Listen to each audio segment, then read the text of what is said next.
about it? Naturally, I'd like to study it further. Well? Well, he's got it all spelled out. Picketing on public property in front of City Hall, obey all laws, not obstruct traffic, carry signs, white free speech. He's touched all bases. Demonstrators shall make no derogatory remarks, either orally or in writing, against ethnic or religious groups. Yeah, sure. Let me stay in Chicago where he belongs. Morning. Yes? Where were you? I've been calling you since 10 o'clock this morning. Downtown in court. That's wonderful. I need my village No, attorney. don't get excited, Al. I've got a private practice to take care of as well. You read Collins' letter? It's not going to be simple. He knows what he's doing. This demonstration is a meeting and exercise of the constitutional privilege of petitioning for redress of grievances. Ha! It's the Bill of Rights.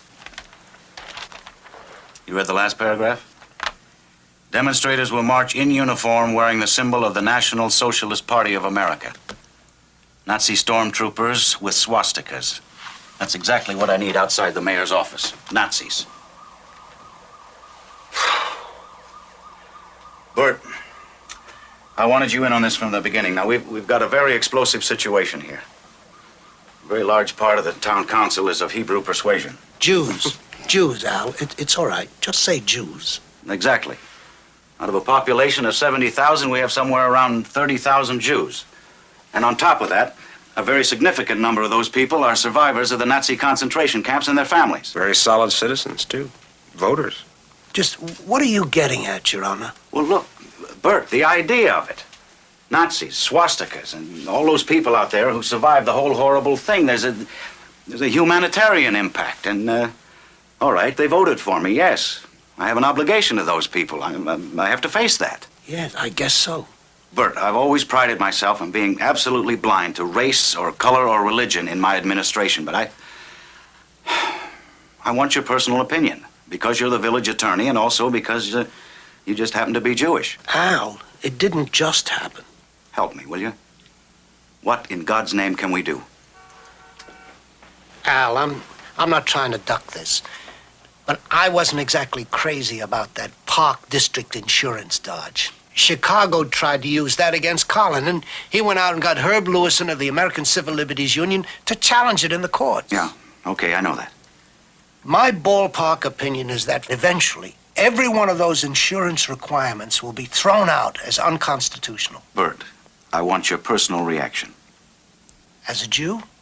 Al, for every 2 Jews, you're going to get 3 opinions. Call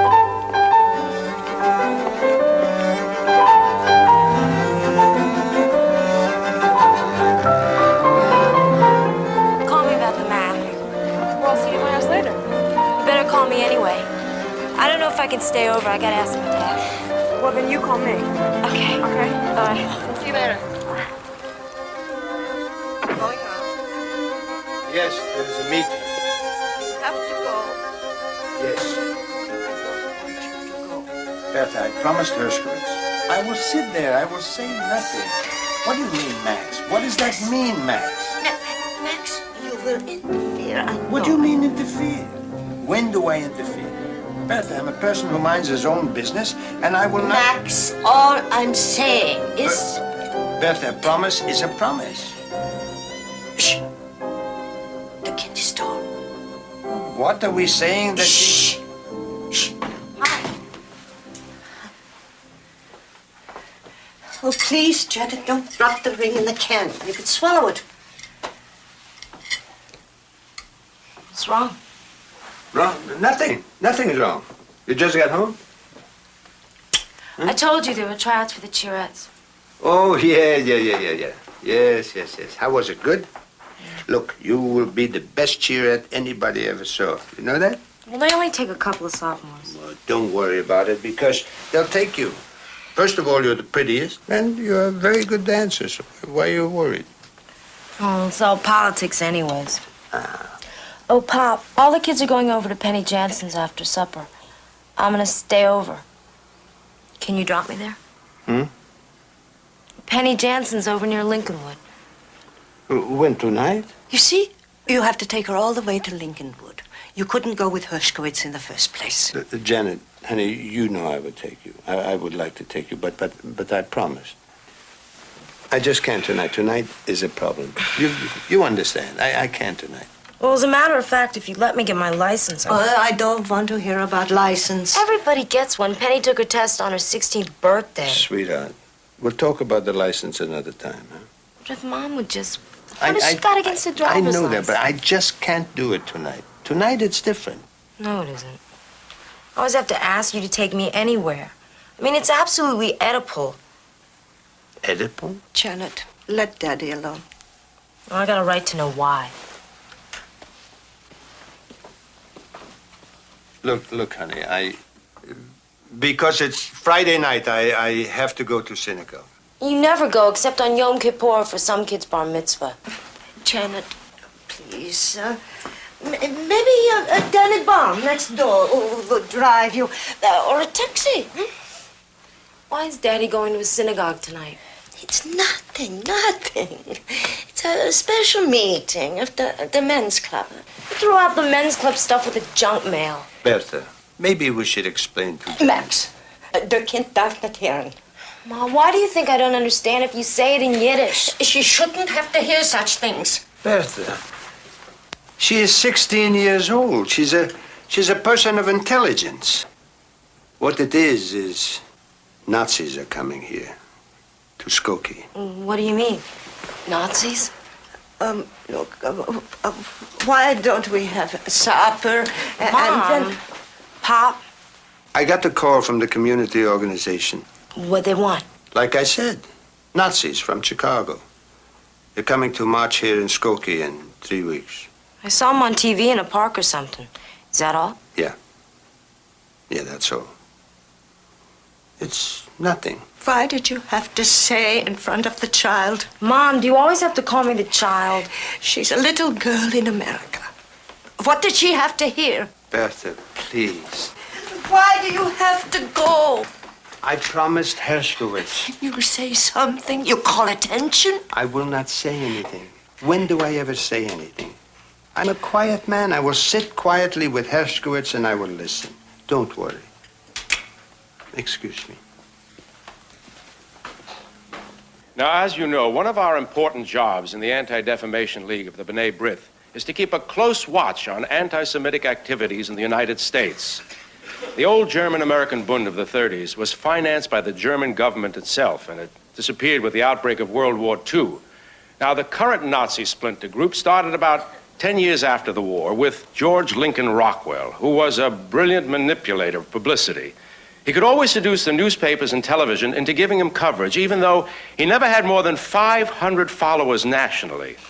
Now, Colin and his Chicago group are one of the tiny splinter parties across the country.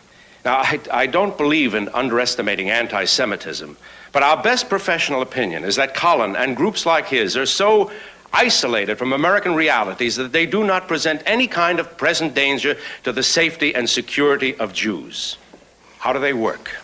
They exploit the anger and outrage of decent people to get what they can't achieve for themselves. Attention, publicity. They create trouble to get in the newspapers and on television. Now, over the years, we have developed a tactic to deal with this. Quarantine. Our advice to Jewish communities is to refuse to give them the confrontation they want. When they show up with 15 or 20 of their shabby ersatz stormtroopers, turn your back. Don't give the television camera anything exciting to take a picture of. The worst thing you can do is to give them a platform, national exposure to spread their anti-Semitic garbage.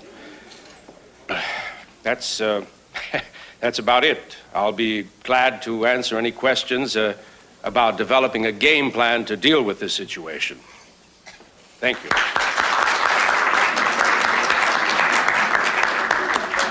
Thank you very much, Mr. Rosen. That's all there is? I would like to introduce I mean, to the you now man our came honored all the way guest. from downtown. The man has always That's all been he's a going very to close say. friend of The rabbi's Jewish community talking. here in Skokie. And he's always expressed the close cooperation of the non-Jewish and Jewish communities. What is he talking It about? is a source of game great plan? personal strength. Well, to what are cover we, a this football trend. team or Ladies something? and gentlemen, We're not the Chicago Mayor of Bears. Skokie, Why His doesn't he Honor say something? Albert Smith.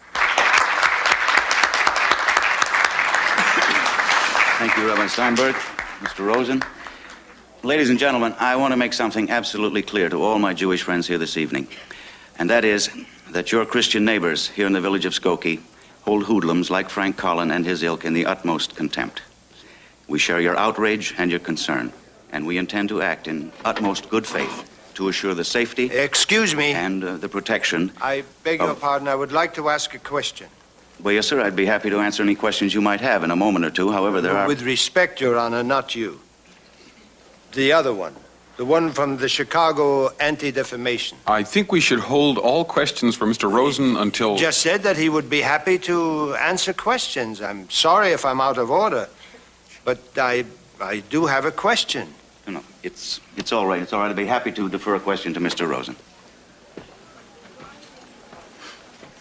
Go ahead, sir. Ask your question. I am Max Feldman. I am the president and founder of Precision Fabricating Incorporated, which is located here in Skokie on Springfield Boulevard. I just want to tell Mr. Rosen from Chicago that what he said went straight inside me like an echo. If you have a question, Mr. Feldman. I kept saying to myself, Max, somewhere I heard that speech before. But not here. Not in Chicago, not in America. But where did I hear that speech? I heard it in Germany. It came from the big city. Very fine, professional men, all members of the national Jewish organizations. I was very young, but I remember what they said. Nazis, stormtroopers, hoodlums in the street. How many are there? A handful? They're just petty criminals. Don't pay attention. Go home, they said. Close the doors, pull down the window shades. Don't look. Nothing will happen. Quarantine. They talked about quarantine. Strategies, game plans, tactics. I don't mean to offend you, but there was then a Mr. Rosen who said there are no danger to the safety and the security of the Jews. So my question to Mr. Rosen is no. No, Mr. Feldman, no. Mr. Feldman, please. There'll be plenty of time for comment from the floor, and we do have outside guests. You know what this is? A tattoo. A number. 24, 436. It's a concentration camp number. Do you know what that meant? Can you know what really happened? Can you know what the swastika was? Can you know what is a Nazi? Mr. Feldman, I understand. Believe me, there is no way of minimizing or arguing with the personal pain, the tragedy and suffering of people who have come through the Holocaust. I am trying to recommend a practical, proven tactic for today's reality. No. I came here to sit, to listen, not to say anything. But I don't want to hear about tactics and strategies. This is not a game. I will not go home. I will not pull down the window shades. Not this time. Not in my own town, where I made a business and a home, where I raised my child. If a Nazi marches here in Skokie, you can believe me, I will be there. I will be there with baseball bats, with a gun, with anything. I will be in Skokie with the Nazis alive. Please. Mr. Feldman, I understand your feelings, I assure you. Who could be a Jew and not understand? But I won't condone any call for violence. Forgive me, I mean no disrespect for the sufferings of Jews. But we cannot sink to the level of the Nazis themselves. Rabbi. The Jews, in particular, must always depend upon the protection of law. Rabbi, you don't know. You are a young man from Cincinnati. What do you know? Feldman is right. The whole tactic of nonviolence as developed by Gandhi. Excuse me. I don't have to hear from a yeshiva book about Mahatma Gandhi. You weren't there. You didn't see it happen. We did. We saw our mothers and fathers murdered. Children beaten to death. That's right. We saw it. In my family, there is nobody. A cousin in Tel Aviv. That is all. My mama, my papa, my brothers and sisters, my uncles, my aunts, my cousins. Nobody. You want us to walk into the gas chambers again? Is that what you want? I am an old man, but I would fight. I don't care if I drop dead from my heart. Who are the police? The police are going to let the Nazis march in this America? Please, look, we're all on the same side. The only question is, this is a matter of handling a very complex and sophisticated problem in a practical way. Believe me, we have had experience. The most effective way of handling this is to quarantine. Ladies and gentlemen, please, one at a time. Rabbi, I am telling you, and Mayor Smith, you want to avoid violence? I'll tell you how.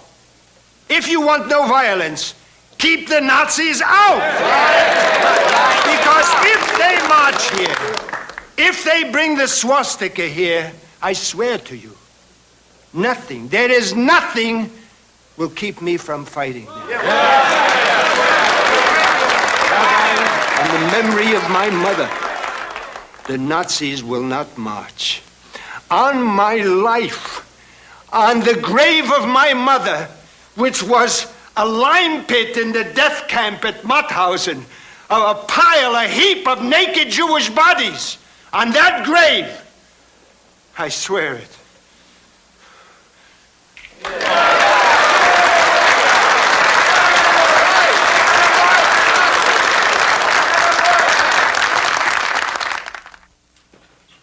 Kenny was absolutely smashed. Oh, no, he just puts it on. He only had one can and he gave me half. What were they doing out on the porch? Oh, Donna and Bill Samuel? Yeah, I thought they were making out, but they were just sitting there. They were smoking. Doing dope? Well, yeah, I told them they had to go outside. I didn't want my folks coming downstairs and smelling it. Yeah. Shh. Folks. Penny, is that you? Grandma Jansen. She always wakes up. Penny, come in here for a minute, will you, dear? Coming.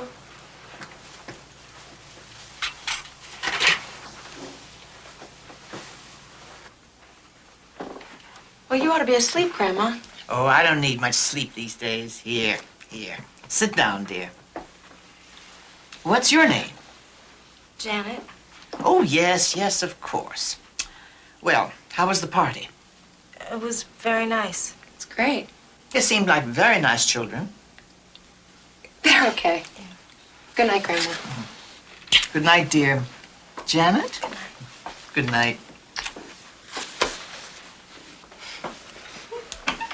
Penny, if I were you, I'd get rid of those beer cans before your mother gets up for breakfast in the morning. I took care of it, Grandma.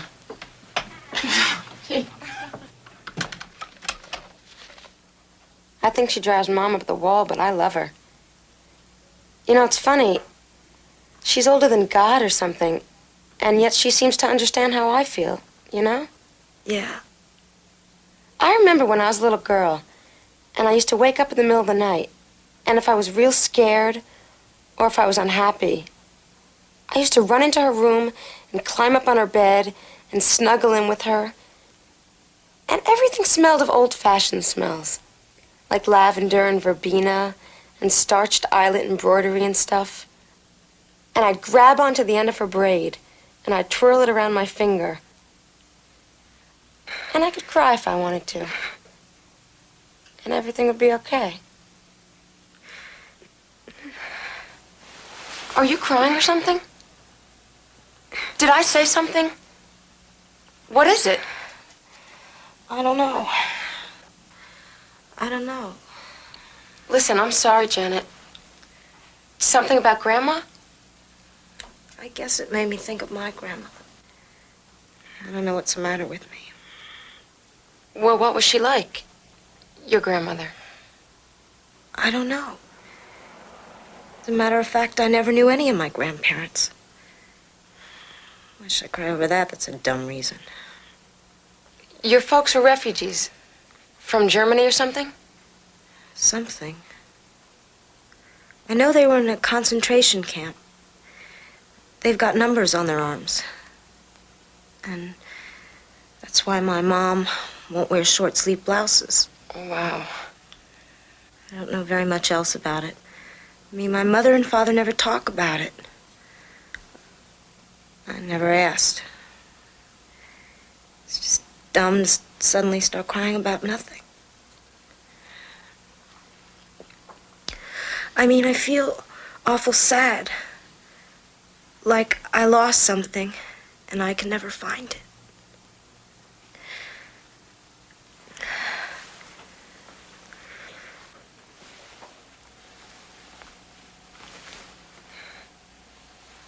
JDL, what's the JDL? Jewish Defense League. They're sort of an ultra-militant Jewish action group. They picket Arab delegations, the Soviet consulate. They do a little more than that. The point is they've announced their intention of coming here and confronting the Nazis in the street. Great. Great. We're going to have a convention here. Have you seen these? Yeah. Take a look at this. A call to progressive forces, smash the Nazis, no free speech for fascists. Who put this out? Some far-out communist splinter group from Chicago. Maoist or something. I'm very much concerned this is going to lead to violence. Oh, hell, I can guarantee it's going to lead to violence. You got Colin and his Nazis, your Jewish defense bunch. They're not my bunch. All right, I know. The point is, we're going to have a police problem that I can't handle by myself. I have to borrow from the state police. You left out the survivors. They've been holding meetings nearly every night this week. And there's always one of the survivors there taking a very tough line. Saul Goldstein, Max Feldman, he's been at nearly every meeting. And they're not particularly interested in Abbott Rosen's line. And the rest of the congregations there are backing them all the way. Bertha, I am back. How was the meeting? How should it be? It was like the others. Who was there? Rosen. Rosen from the Anti-Defamation League was there. What did he want? What he always wants. Quarantine. He doesn't give up. Don't give them the satisfaction, he said. Well, I would like to give them plenty, but not satisfaction. Saul Goldstein was elected head of the Survivors Committee. You'll hear plenty from him, don't worry. He was on the 6 o'clock news. Who is? What's the matter? You sick? I had a headache, a little dizzy. No, I'm all right.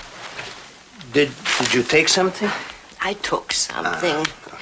Max. What? This isn't good for you. You had blood pressure last year. That was last year, Bertha. This year I have no blood pressure.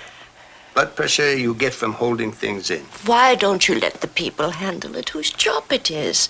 The rabbi. What kind of a rabbi is that? He's a kid. He plays tennis. He doesn't even look like a rabbi. He has a beard. A beard? You call that a beard? My account executive from the advertising agency has such a beard. Bertha, a rabbi should have a beard. It's foolish. I mean, who is Max Feldman to set himself up against professionals? Do you think the Anti-Defamation League doesn't understand anti-Semitism? Anti-Semitism, they understand. Nazis, I understand. Why do you think you can handle things better? Maybe you're making a mistake. I will just not pull down the window shades. Look, who's to say they're not right? His picture was in the paper with his swastika. It was on the 6 o'clock TV.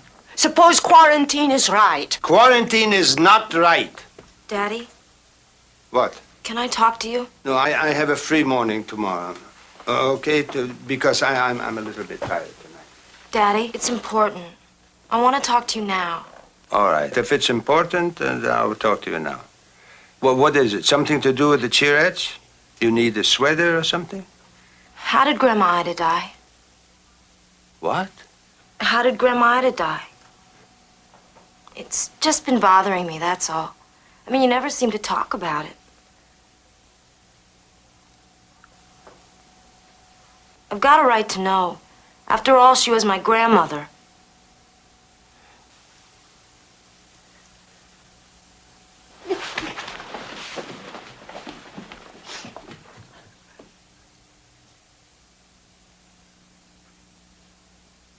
All right. Come, sit down. Come. Come sit down. I will tell you.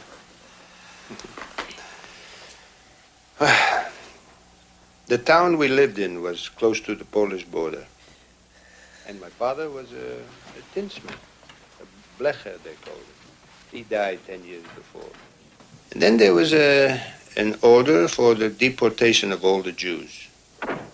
And in my family, there was my mother and my sister and my mother's sister, Tante Leah. She was a nice woman. I liked her. We never did find out what happened to her, ever. First, we were in an Arbeitskommando, it's a forced labor camp. And we were digging gravel from a hill over here and dragging it in carts to a place over there. No one ever said why. We were just doing it.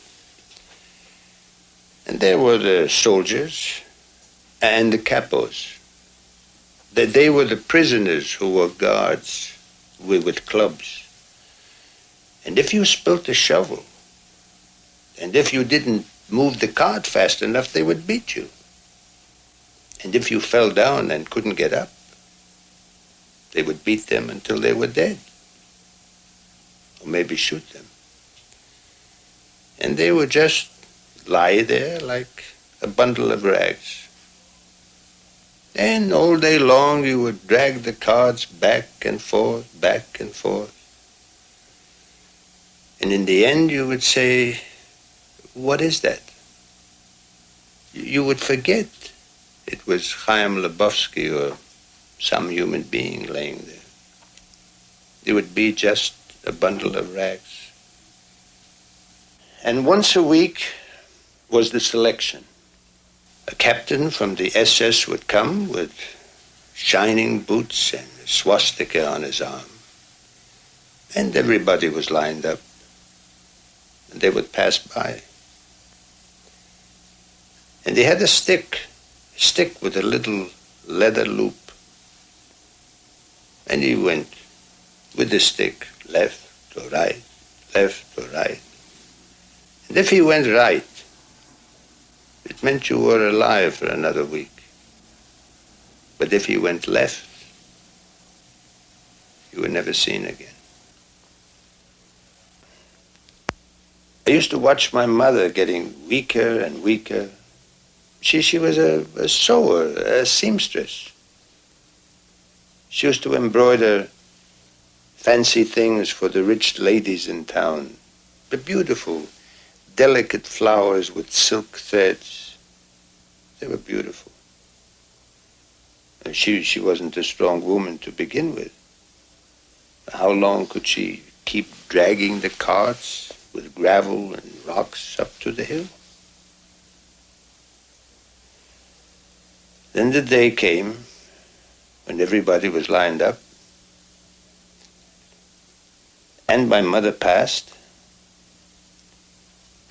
and the captain, that's all. A little wave, like that, to the left. I started to shout and to run after her. And 3 people held me down and they stuffed rags in my mouth so I should shut up. There's nothing you can do, they said. That's what they said. There's nothing you can do. Later, after the war, I was in a British DP camp. And I met a man from our town. Lev Bukatinsky was his name, a carpenter. He worked under commando at Mauthausen. They were the prisoners who did the work around the gas chambers, piling up the boots, sorting out the clothes, carrying the bodies. He told me, he said, Maxwell, I saw your mother. She was on a cart going to the lime pit. He remembered her from town. He apologized to me, but to make sure he went close to look. The bodies were naked. He said it was your mother. I recognized her from her red hair.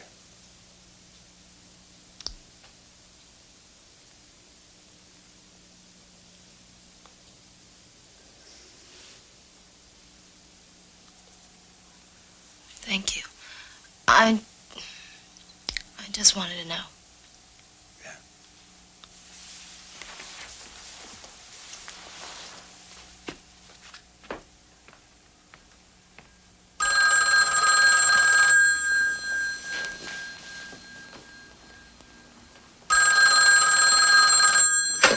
Hello? Is this Max Feldman? Max Feldman? Yes? You Jew bastard. The only trouble with Hitler is he didn't finish the job. Who is this? We're gonna march right over you, Jew boy. Why don't you stick your head in the gas oven and...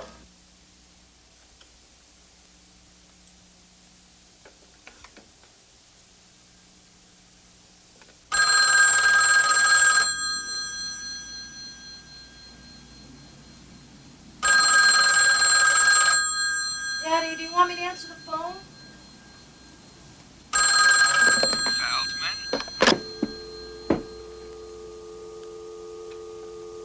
Daddy, is that for me? No. No. No, it's not for you.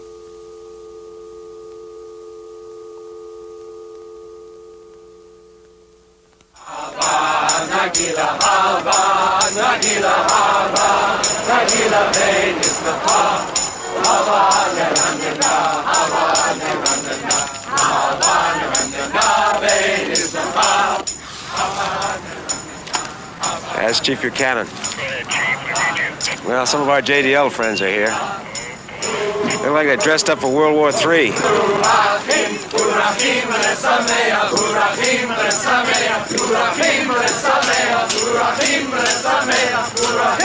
Horror. What? Horror. It's a Jewish folk dance. Yeah. Well, we got 5 days. You think there's going to be trouble? I know there's going to be trouble. You got at least 3 groups here looking for a fight. What's it going to take? A push, a rock, a bottle? All right. Now, suppose we can keep them apart.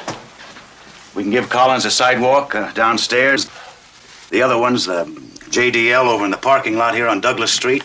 That new left group from Chicago all the way down here on Doyle Place. No.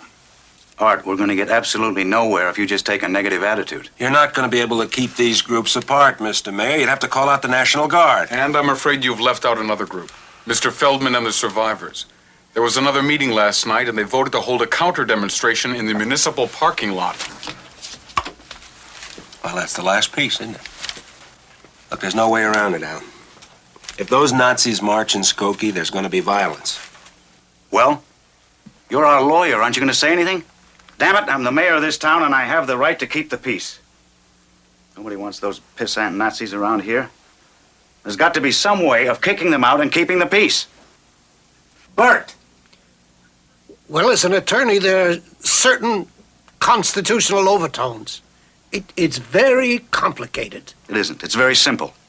If they march, there's going to be violence. Therefore, they're not going to march. Frank Collin and his Nazis aren't going to set 1 foot in Skokie. That's it, period. Now, you're the village attorney, and you figure out how we're going to do that.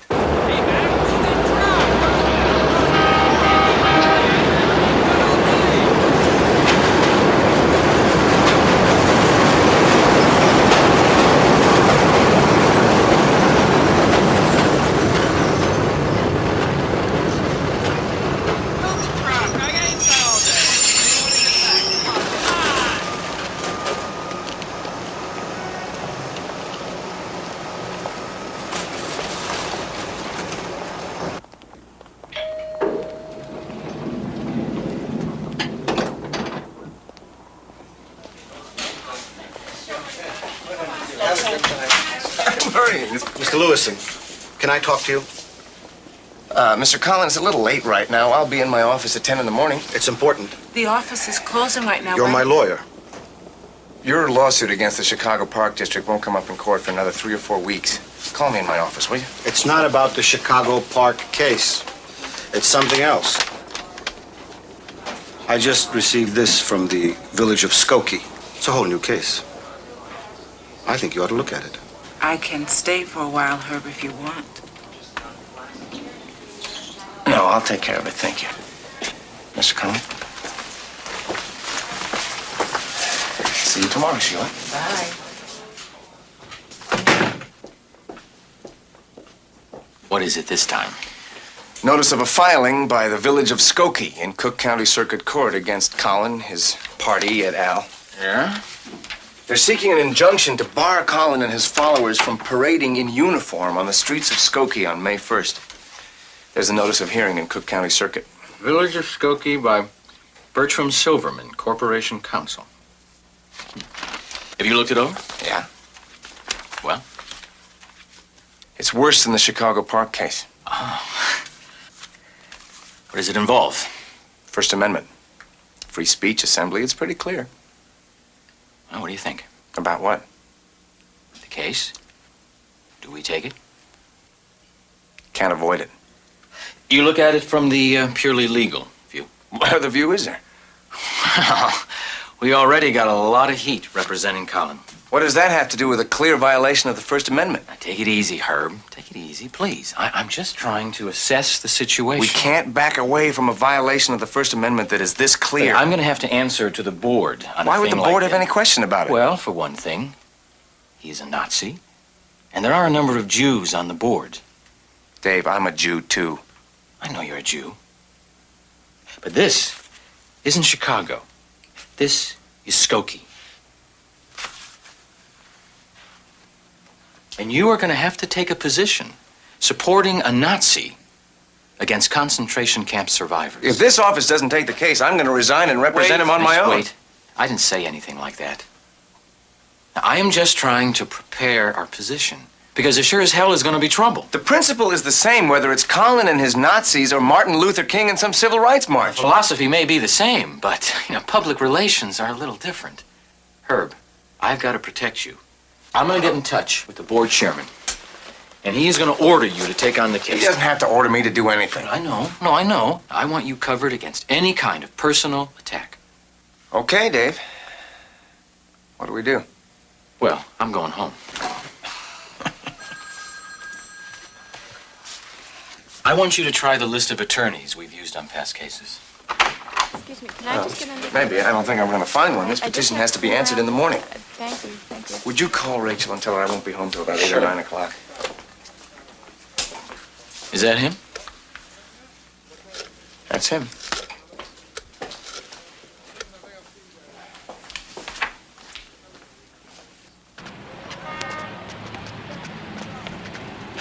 Your Honor, this is a simple First Amendment case.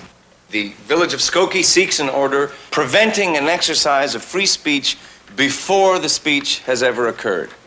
And in spite of the fact that it has been proposed as an orderly exercise, taking place for only 20 minutes on public property in front of the Skokie Municipal Building. Now, however we might disapprove of what may be the content of the speech, there is no question that it falls within the protection of the First Amendment. And a court order granting such a prior restraint would be clearly unconstitutional. As we already have made clear in our complaint, Your Honor, the circumstances in the case are exceptional. The population of the village of Skokie is some 40% Jewish, including an inordinately high percentage of survivors of the Holocaust and immediate families of those who were murdered by the Nazis in Europe. This threatened march by Nazis is a deliberate attempt to exacerbate the sensitivities of the Jewish population of Skokie and to incite racial and religious hatred. It is an incitation to violence and retaliation. I'm a survivor of the Holocaust in the sense that I'm alive today, but in another way, no one who was there survived complete, not without a wound. A deep wound. Mr. Goldstein, your mother died at that time? She was killed, yes. She was thrown in a well. Mr. Goldstein, What do you think of when you see a swastika? A swastika means to me the murder of my mother. The swastika flew over the camp where It was I on saw the Jews arm of tortured the to death. SS that sent my mother also to the death camp. That's what the swastika means. When I see the swastika, I know that even here in this country, I'm not safe with my life, that my children are not safe with their lives, even here. Mr. Goldstein, have you any reason to believe that you're in danger now? Certainly. Why shouldn't I? I got telephone calls. And these were threatening phone calls? Your Honor, I object. What is it, Counselor? Well, unless counsel is prepared to establish that the defendant made those telephone calls, I fail to see how they're relevant. They said they were Nazis to me also. Max, please. Please, I'm going to remind the spectators that they must remain quiet. There is no reason to connect the defendant with telephone calls. All right, but I think we're headed for a different point. Overruled. These calls that you identify as Nazi, they made you fear for your life? That's right. Mr. Goldstein, what do you think would happen if the Nazis march in Skokie? What would happen? Would be blood. Do you have any plans to use violence against these Nazis? No, I got no plan. But if they marched in the streets of Skokie, your new home, in their Nazi uniforms with the swastikas, could you guarantee that you would be able to control your memories, your horror, your rage? No. Who could do that? Could you promise that you would be able to control yourself from taking violent action against these Nazis? No, I couldn't. You feel that you might be driven uncontrollably to take violent action against this symbol of the murderers of your mother. I tell you from my heart, if I see the Nazis marching again with the swastika, I couldn't tell you what I would do. Do you think you might attack them? Do you think you might attack them? With guns, with baseball bats, anything we would attack them with. Excellent. I may. Raise your right hand. Do you solemnly swear by the ever-living God that the testimony you shall give in this case, now on hearing, will be the truth, the whole truth, and nothing but the truth? I do. Be seated, please. Your Honor, I should like the court to rule that Mr. Cullen is a hostile witness. Well, this is a civil hearing. We're not so touchy about those things. But, well, we'll consider this a hostile witness. Thank you, Your Honor. Now, your name is Francis Joseph Cullen. Yes, sir. You are the founder and leader of the National Socialist Party of America. The correct title is League Führer. Führer? Yes, well. Now, Mr. Cullen, would you describe that as a Nazi organization? Yes, I would. I show you this leaflet with the imprint of your organization. Have you read it? Yes, I've read it. Do you agree with the views expressed in it? Objection, Your Honor. The witness's personal views are irrelevant here. They have nothing to do with his right of free speech. Constitutionally, neither the court nor the village of Skokie has the right to prohibit speech simply because of the views of the speaker. Counselor? Your Honor, we maintain that the reasonable reaction to the witness's proposed provocation will be violent. We therefore wish to make clear to the court just what that provocation is. That is a simple heckler's veto position Okay, that has Mr. no... Lawson, you've made your argument. Overruled. Go ahead, Counselor. Mr. Cullen, I read a passage to you from this leaflet. The Jews are responsible for the black invasion of southwest Chicago. We must attack them in Evanston, the North Shore, Morton Grove, Skokie, etc. Do you agree with these views? I do. Mr. Cullen, have you ever read Mein Kampf by Adolf Hitler, and do you agree with it? Your Honor, we object. It is a constitutional principle that a man is on trial not for his views, for what he believes, but for what he does or intends to do. Overruled on the same grounds. But the investigation into anyone's political beliefs has no bearing on... Counselor, I have made my ruling. Have you ever read Mein Kampf? I have. Several times. And do you agree with everything in it? I agree perfectly with everything Adolf Hitler said. Now, Mr. Cullen, you have said that the purpose of your proposed demonstration outside the municipal building in Skokie was to protest the action by the Skokie Park District in denying you a permit to hold a meeting. Is that correct? Yes. Was that the only purpose? Yes, sir. How long did you plan to demonstrate? 20 minutes. Did you plan to make any speech? No, sir. Or distribute leaflets? No. And the number of demonstrators was to be limited to 25, am I correct? Yes. Did you plan or propose or indicate any intention of breaking any laws during the demonstration? No. I have no further questions. Your Honor, this is a classic case in which government officials are asking a court of equity to impose a prior restraint on the speech of persons advocating unpopular ideas. Now, the village of Skokie has shown only that the political views of Colin and his party are offensive and outrageous, which of course they are. They have failed to show any reason to believe that the defendants plan to engage in any sort of illegal activity whatsoever. The question of violence has been repeatedly raised here, but that threat of violence comes not from Colin and his party, but from others who would keep them from exercising their First Amendment rights.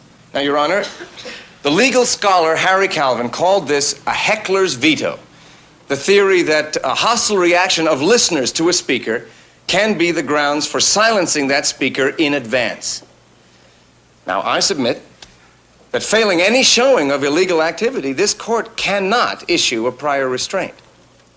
It's my opinion, based on the evidence I've seen, the leaflets, the absolutely repulsive material in them, which the defendant avows completely, I believe he intends to make trouble, to incite to riot and cause bodily harm.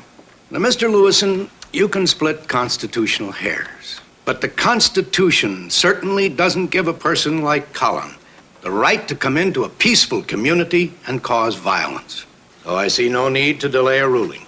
I will issue an order enjoining the defendants from engaging in any of the following acts on May 1, 1977, within the village of Skokie: marching, walking, or parading in uniform, displaying the swastika, displaying any materials which incite or promote hatred of persons of Jewish faith or ancestry.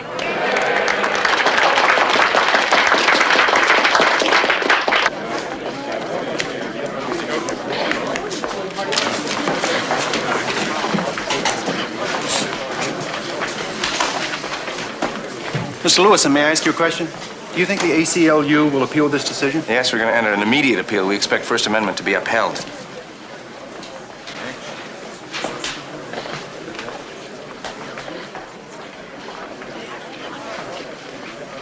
Come on.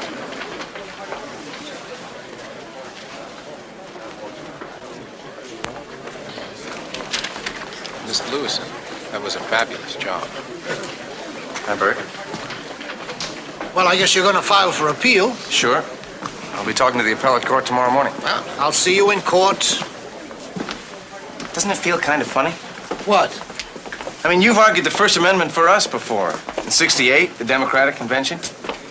It's kind of surprising finding you arguing for prior restraint. Well, it's surprising to find you, a Jew, arguing in defense of a Nazi like Colin. We are very busy right now. Could you call later? I'm sorry, Mrs. Margolis. This is your fault. Yeah, we're going crazy here. Mr. Hamlin has all your messages. 10 o'clock. So feed the Mrs. kids and go to Margolis, bed I'm and sorry don't you wait had up. to take this step. See you I'm soon. sorry that you feel that way, sir. I'm sorry. Look, if you need to leave, okay, but I'll be glad to have you get back right away. There's no need to use language like Mr. Hamlin.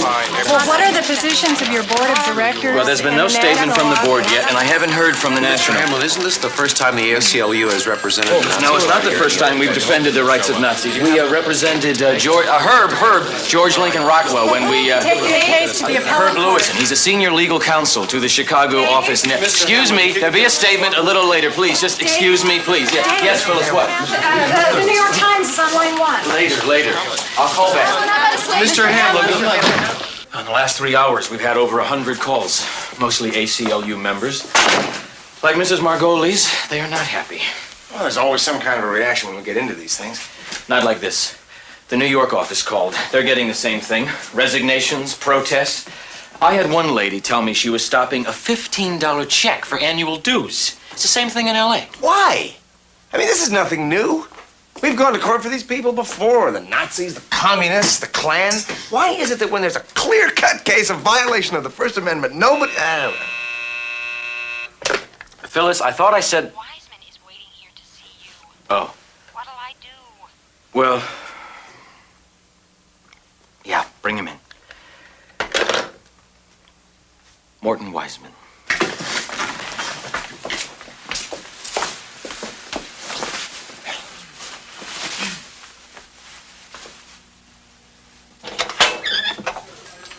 Mr. Wiseman. Mr. Wiseman, how are you? I was sorry to hear you were in the hospital. You look fine. Thank you, David. I'm fully recovered. I go down to the exchange once a week now. I think you've met Herb Lewison. How do you do, sir? And this is one of our new legal staff members, Miss Ryan. Mr. Wiseman has been one of our most active supporters for many years. Would you care to sit down, sir? David, I've written you a letter. But in the light of our association over the last 10 years, I felt constrained to come in person rather than use the anonymity of the mails. It is my resignation from membership in the Civil Liberties Union. Mr. Wiseman, is this connected with the case this morning? It is. I feel I can no longer, in conscience, support the organization in any manner. Mr. Wiseman, I think you owe us a chance to make our position. You've been a supporter of the ACLU long before I ever came with them. You've been through some very tough times. Yes, that's true. This wasn't easy for me, I assure you. The point is, I know that politically you're a very conservative Republican. You were very close to Robert Taft. Mr. Wiseman, I can't believe that you would abandon us during this crucial fight for the First Amendment. I am sorry. But this confrontation, this particular constellation of forces, has brought me to this conclusion. But the constitutional issues are exactly the same in all these different cases. I am, as you may know, a native Chicagoan, and as you say, a Republican. But, as used to be occasionally suggested to me at various clubs and social events, I am a Jew. The other day, I saw a man on television. Forget his name, the Holocaust survivor from Skokie. Feldman, Max Feldman. And it came to me. In a way, I too am a survivor of the Holocaust. Must one defend the right to speak for those who, if they came to power, would deny the right to freedom, indeed of life, to others? I remember Justice Jackson's warning. The Constitution is not a suicide pact.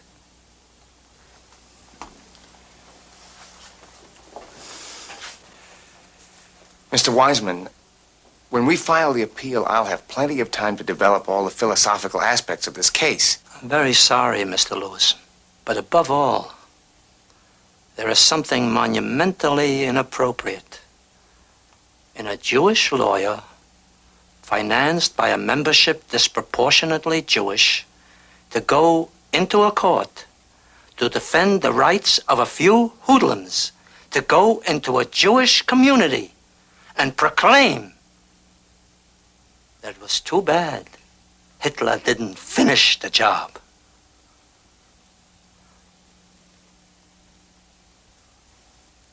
I'm sorry.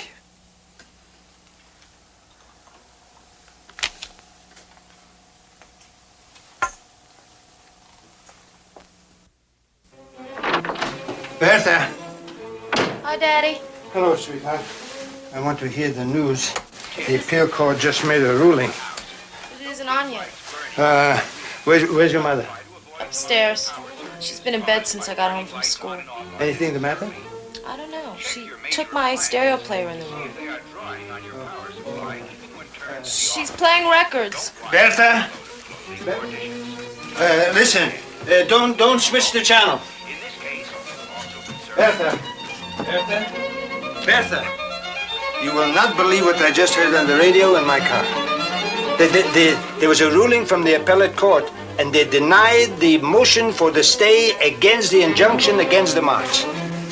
You understand what I'm saying? That they lost. The Nazis lost. How do you like that? Oh, they will appeal to the Supreme Court, those animals. But it will take a long time past the day when they said they were going to march. And besides, what court in America will say that Nazis could come here? How do you feel? I'm fine. The lawyer from the Civil Liberties Union. Free speech he was talking about. Well, what kind of free speech? Nazis saying they could come here to kill Jews? There's no argument. What kind of free speech is that? No, Bertha. We won't let them come to murder us. This is the end of the argument. Period. Put the music back on. What? Schubert. Don't you understand what I'm saying? Yes, I understand. Please, put the music back on. Yeah. Just push. It puts itself on.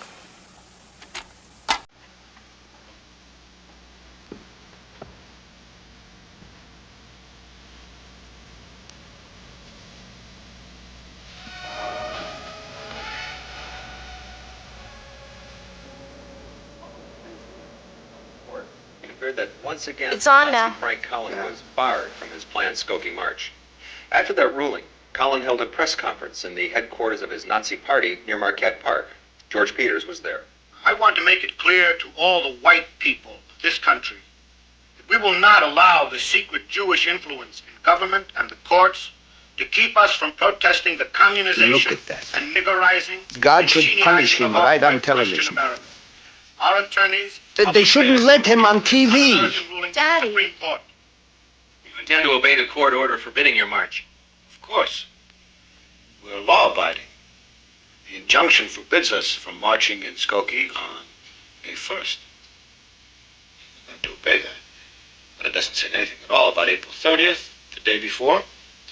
So, we are announcing now, on April 30th, the National Socialist Party will march in Skokie in full uniform in exercise of our right of free speech. This is George Peters reporting from the headquarters of Do the you want to hear National any more? Socialist Party of America. We'll be back. It's tomorrow, isn't it? 30th? Daddy, is that what they look like? It's funny. I mean, I've only seen pictures in books. And, you know, old World War II movies on television. But I always had a feeling that I knew. That they looked familiar. That I'd seen myself.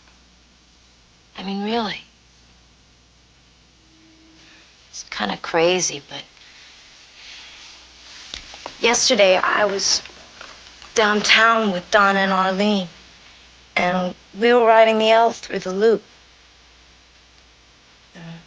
I was pretending it was a train going to Auschwitz.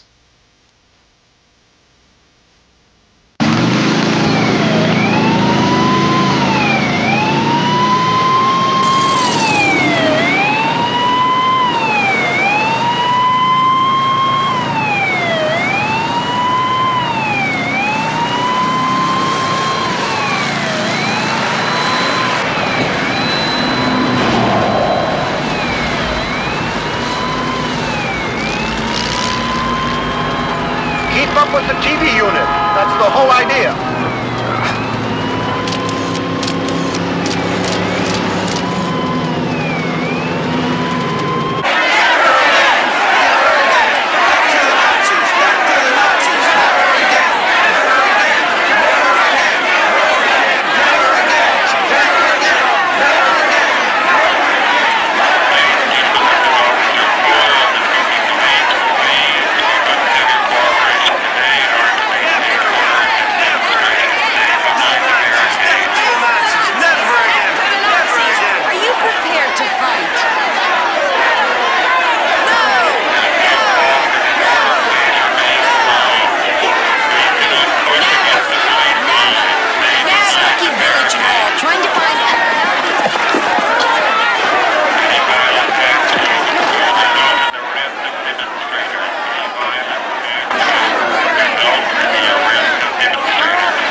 Did you try to reach Judge Sullivan at home? I tried. It's unlisted. I know it's an unlisted number. Try my wheel. Did you find him yet? Well, try the country club. What? Get him to send somebody out to the golf course. Which country club is it? The Oak Park Country Club. No, better yet, you go to the house and have them send somebody else out to the golf course. Yes. That's right. Chicago PD just called. Collins started out from Marquette Park about 10 minutes ago. They're going to trail him to the Eden's Expressway. Well, why didn't they stop him? They don't want to get into it, Al. It's our problem. Yes? You got him? No. We tried to get him last night. He was supposed to call first thing this morning, but... He knows about it. Yes. Hang on. Right. Hold on. I'm holding. Well, what about downstairs? I got all my men coming in. Can you handle it? No. I put in a call to Springfield. They're not going to be able to move fast enough. How long? There's usually pretty heavy traffic on the Edens, even on a Saturday. Too bad it isn't a rush hour. Is this Bert Silverman? Yes. Hold on to the judge, please. Hello. Your Honor?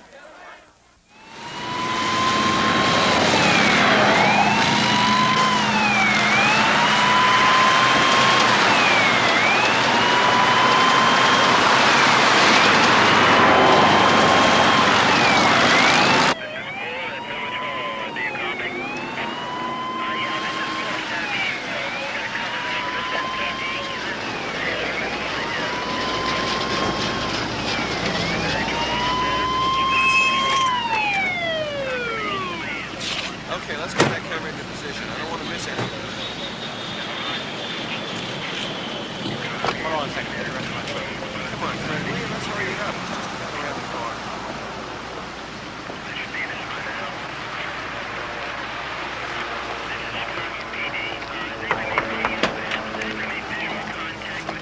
Mr. Frank Collins? Yes? Chief Arthur Buchanan, Village of Skokie Police Department. You haven't got any right to stop me like this. I have a court order here restraining you from demonstrating or parading in the Village of Skokie. That said May 1st. This is the 30th of April. I know. But as of 10:52 this morning, Judge Sullivan expanded the injunction, forbidding you from parading in the Village of Skokie on the 30th of April and thereafter, until further notice of the court.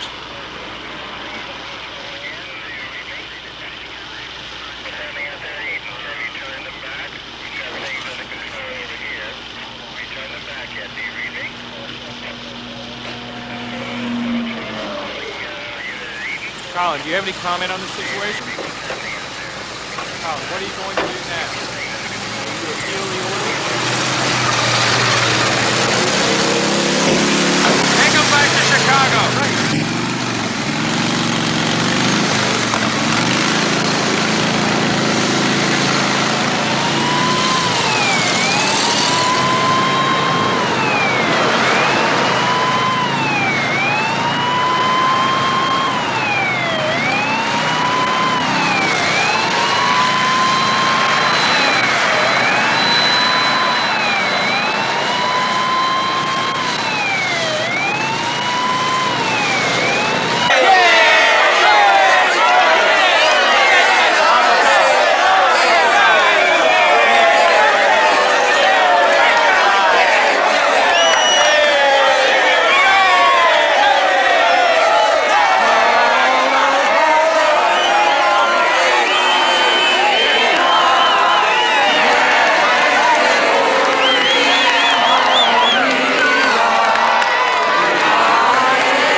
On Monday morning, Herb Lewison of the ACLU will go into state Supreme Court and appeal the injunction that banned Collins' march today.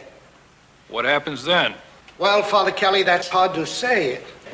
The case we've maintained so far depends on the implied police power used to avoid certain violence. Well, it did, Bert. I don't see anything wrong with that. That's the reason we've called this meeting.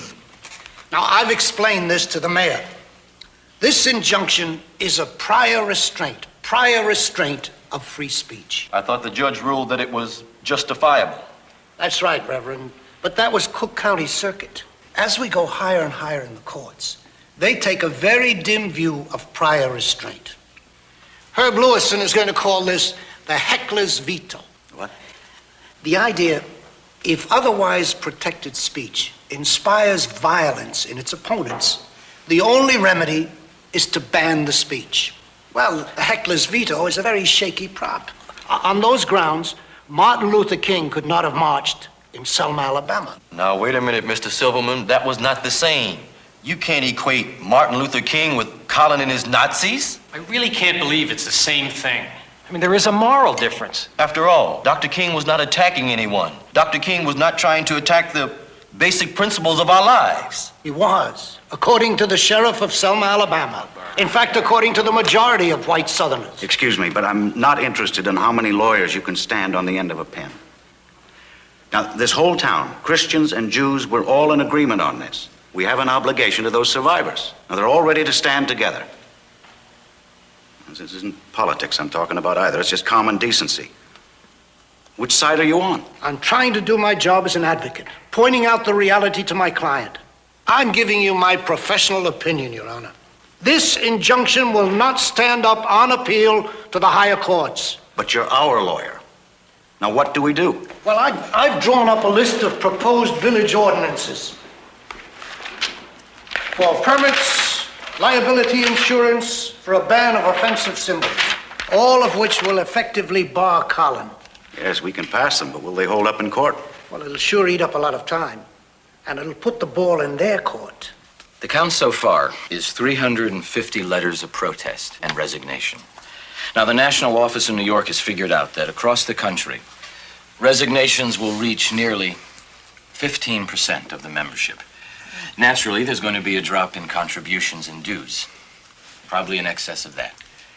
I'm a little concerned, Dave, that we got ourselves into this position without an opportunity for this board to debate the issue. Well, I suggest before you get into a policy discussion, we ought to hear what the current legal situation is. Herb, can you fill us in, please? Yeah, what we have here basically are two separate cases.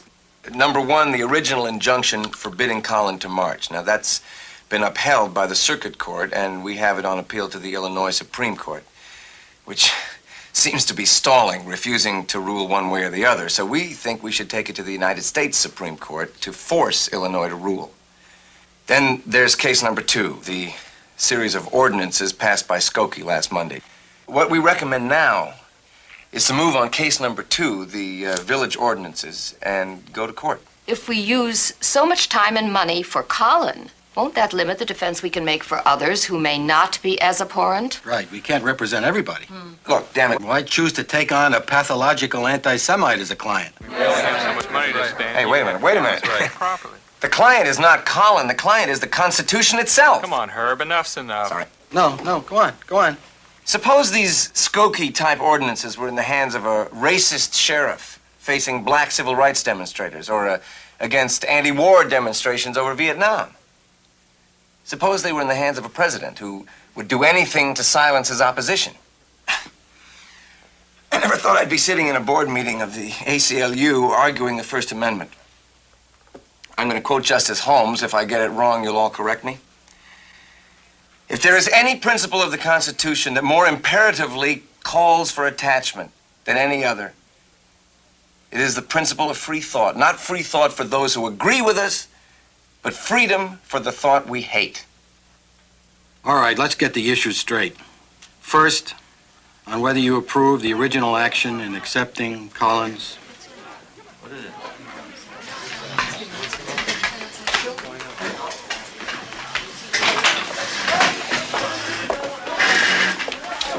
No free speech for Nazis! No free speech for Nazis! No free speech for Nazis! I beg your pardon. Could you tell me who's in charge? Yeah, it's a guy up there on the table. Murray, let him alone. Let him alone. I'll take it. John, come on. I'll take care of it. No free speech for Nazis! Herbert, come on. No free speech for Nazis! No free speech for Nazis! Excuse me. May I speak to you, sir? No free speech for Nazis! I'm Mr. Hamlin, and I'm the director here. Down with Nazis! No free speech for fascists! May I remind you that this is a private office. Racism is the crime of America! Hey, I agree. But I am asking you and your friends to leave now. If the Nazis have a right to march in Skokie, then we have a right to occupy your crypto-racist office. We call the newspapers. Fascist propaganda is not free speech. Okay, let's just take it easy. You're the lawyer. I see you on television. Okay. Hey, you're the lawyer. Okay, that's it. Hey, he's the lawyer, Hey, man. Herb. You're the lawyer. Nazi lover. It's a Nazi gas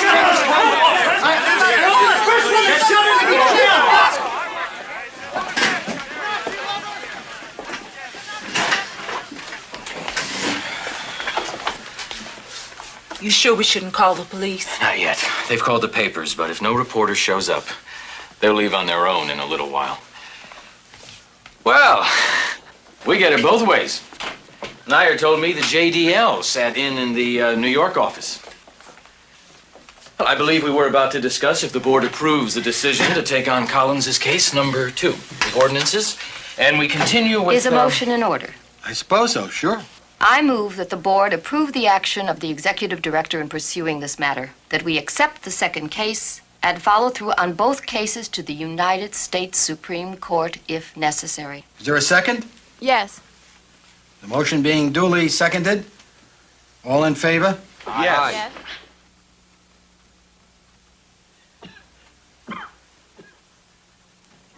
Today's ruling in the Supreme Court of the United States has instructed the Illinois courts to stop any further delay in ruling on American Nazi Frank Collins' appeal against the various bars to his proposed march in Skokie.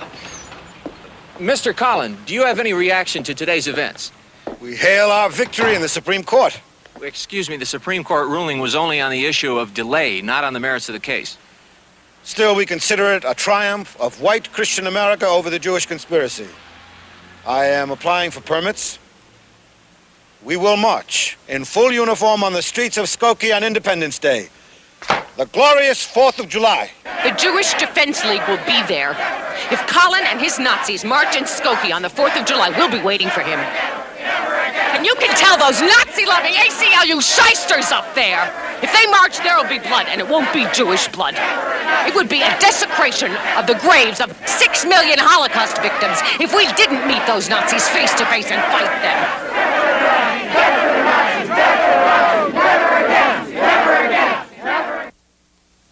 You going out? Yes. Yes, there's a meeting. Do you have to go?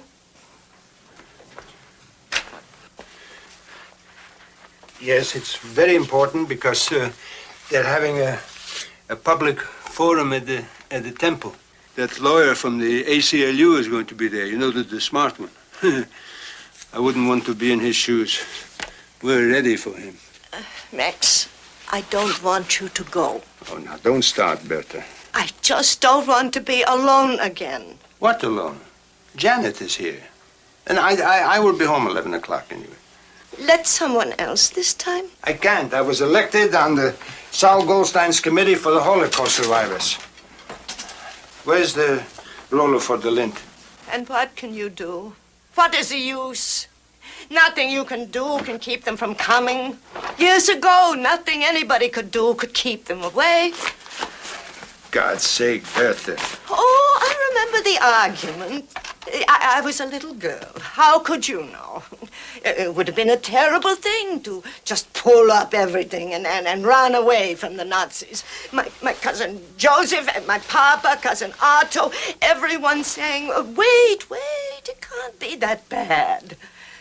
And then, of course, it was too late. And they are all dead. Bertha, that is exactly why we Max, this time, I don't want to wait. Max, let's go. Go? Go where? I want to go. Go? Where shall we go?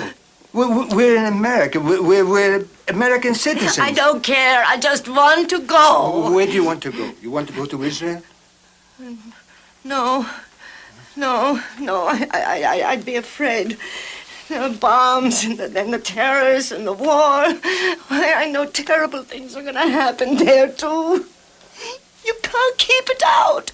Even in Brahms, in the Allegro, you can hear them marching with their boots. Bertha, don't get yourself started, please. And there are Arabs all around us.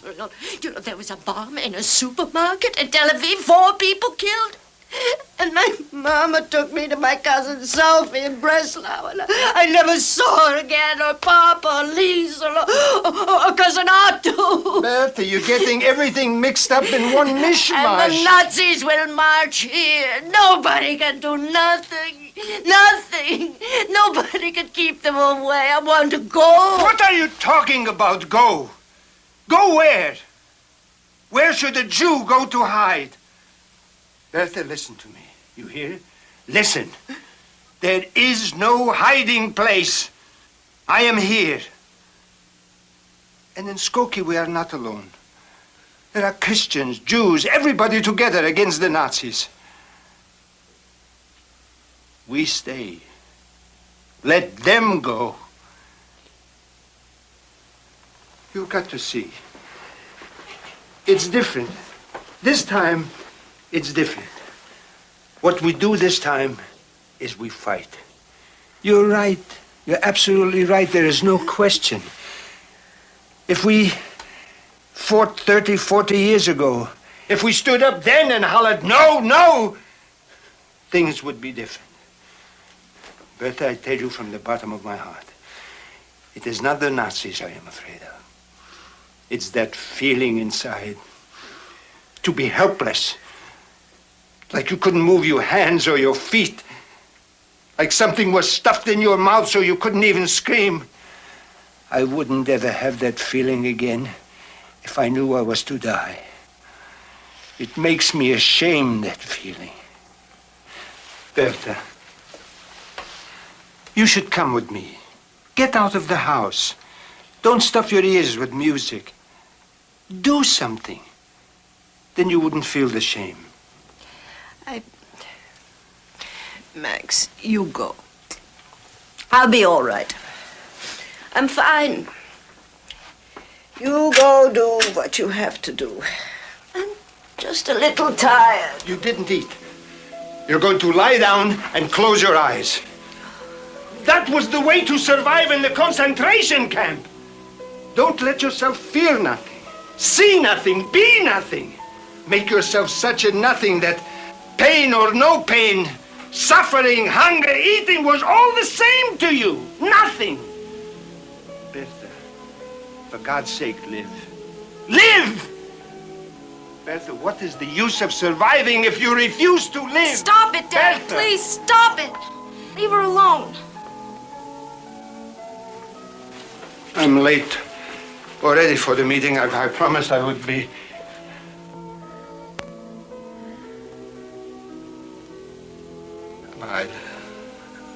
I will be home at 11 o'clock. Mom. Mom. Listen, everything will be all right. It'll be okay. They'll stop them. They won't come here. No. No one can do anything. No one can ever do anything. Anyone who defends the murderers of Jews is a murderer of Jews himself. Young lady. There are always traitors ready to sell out. And Nazi garbage is not free speech, it's murder. I'm going to ask you to take your Never seat. again! Never again! Never Please again! sit down, Never or I'll have to again! ask the Never police to again! sit you down. Never again! Never again! Never again! Never again! Get your filthy Nazi hands off of me!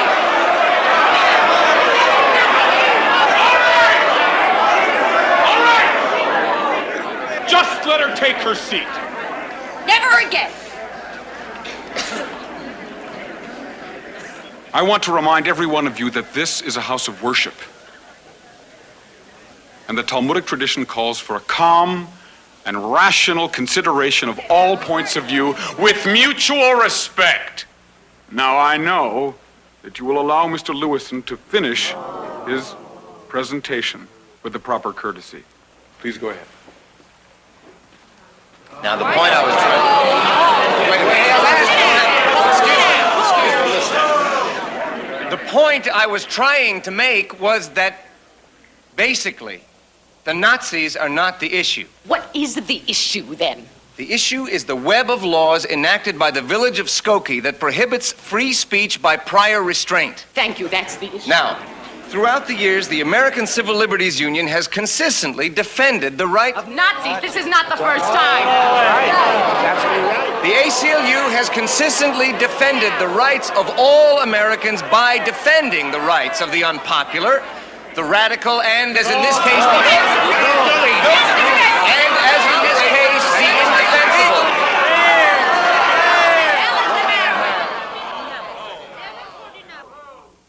As the Corporation Counsel for the village of Skokie, I'm dedicated to taking every possible legal step to keep Colin and his Nazis out of Skokie.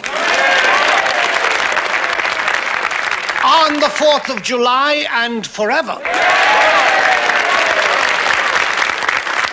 I should like to point out that in the German Federal Republic since the war, any Nazi party is illegal, and it is forbidden to display the swastika. Why should we be denied the same wise protection? Right. I don't want to go into the legal points that are now before the courts, but I'm prepared to argue them in the proper place with my good friend Herb Lewis. However, I am interested in obeying the law and in keeping the peace. You want peace? Keep the Nazis out! No matter what happens, we must remain calm. We must respect the law and we must keep the peace. The hell we will! You be peaceful. If the Nazis come here, we're gonna beat them into the ground. In the long run, In the long run, the Jews will be dead. Never again! Never again! Never again! Never again! Never again! Never again! Never again! As a representative of the National Office of the ACLU in New York, Who asked you to come here anyway?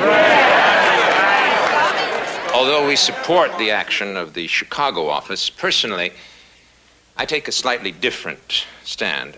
I don't necessarily believe that defense of the First Amendment has to be made from some kind of pure philosophical, theoretical purpose. I think it's a practical, political necessity. If we agree that... Why don't you sit down? I've heard from you before. I know what you've done. If we agree that our purpose is to defeat what Colin stands for, to protect democracy against Nazism, against genocide, I say the most practical, in fact, the only way, is to defend the First Amendment as our strongest weapon. Let me ask you, who needs the protection of the Bill of Rights the most? I'll tell you, the weak, the most vulnerable in the society. If speech, if protest can be stifled by government, today, the village of Skokie against the Nazis, the same principle can be used again tomorrow, when others may have the desperate need to cry out for help and justice. Jews can't hide from Nazis in Skokie. Now, there's no doubt there is a danger in letting the Nazis make their propaganda. Somebody may believe them. They may grow. They may get more powerful. There is a danger in democracy itself, but it is far more dangerous to destroy the laws that deny anyone the power to silence Jews if it should come that they need to cry out to each other and to the world for help. It is because Jews are vulnerable. What are you people talking about? How can you? How? Naya, you're a Jew. Yes, I am. So how can you, a Jew, defend freedom for Nazis? What I am saying is Nazis must be free to speak because Jews must be free to speak, and all others. You're all the same, all of you. Naya from Civil Liberties, Rosen from Anti-Defamation, always calm, cool, always so reasonable. I said it to Rosen, I'm saying it to you. That's what they said about the Nazis in Germany. How many are there? A handful? What can they hurt? Let them speak. No, sir. It is not the same. Free speech was not protected in pre-Hitler Germany. The Weimar government was afraid to protect free speech. The Nazis were allowed to go into the streets and deny others their rights. There were hundreds of political murders. Meetings of the opposition were broken up. And the government took no action to control the Nazis and maintain the law of free speech for everyone. And because they could silence their opposition by terror, by violence, the Nazis could grow. No. No, sir. The answer is to restrain the abuse of raw power with guaranteed freedom. Listen, Naya. I wouldn't argue Torah with the rabbi. I wouldn't argue law with a lawyer, a professional. But listen to what I have to say. I lived it. I know what I'm talking. If the day should come when we are both forced by the Nazis to march into the same gas chamber, on that day, you should be at the head of the line so you could holler smart slogans for freedom of speech. Freedom of speech for the murderers who are pushing you into the oven.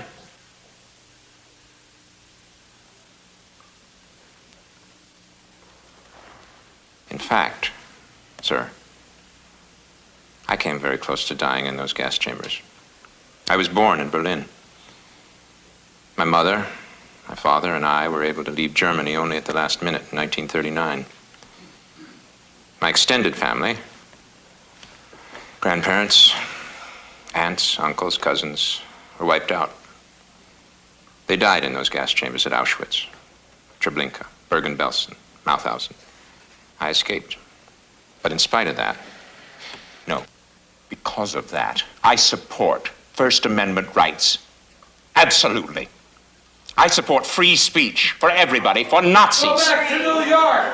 Go back. I'm with Camus, who said freedom is the concern of the oppressed, and her natural protectors have always come from among the oppressed. It's a matter of self-interest. Defending your enemy is the only way to protect a free society against its enemies.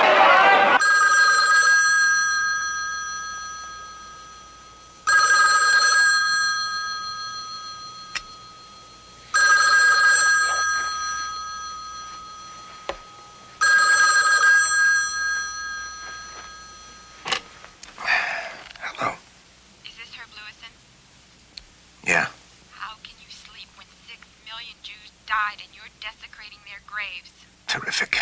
You're killing them over again. Look, harassment by phone is a misdemeanor, okay? Knock it off. Murder. Nazi murderer.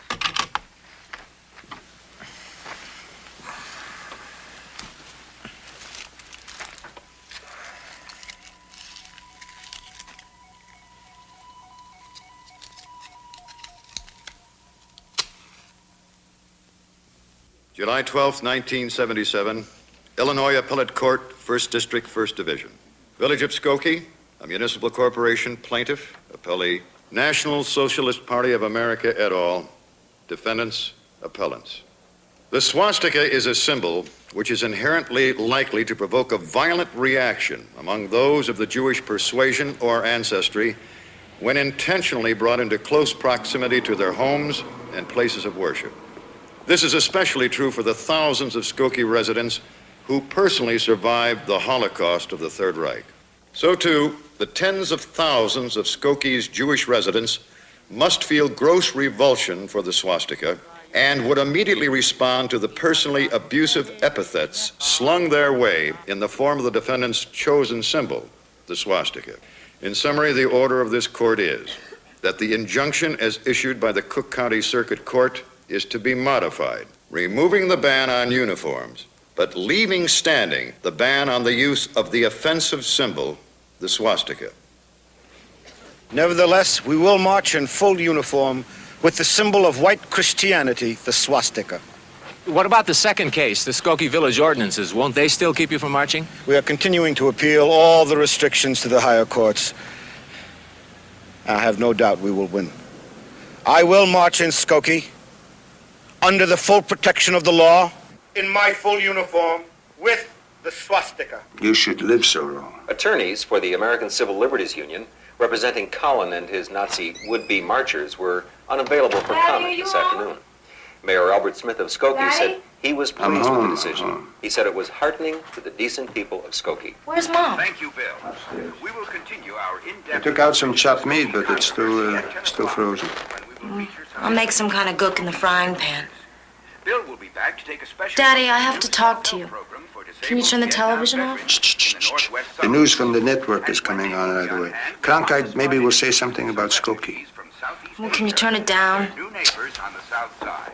And for all you philatelists, some exciting news about the recently... I wanted to talk to you about the lake. What lake? I told you. Penny and Donna and a bunch of the kids are going to this place on the lake. There's a concert.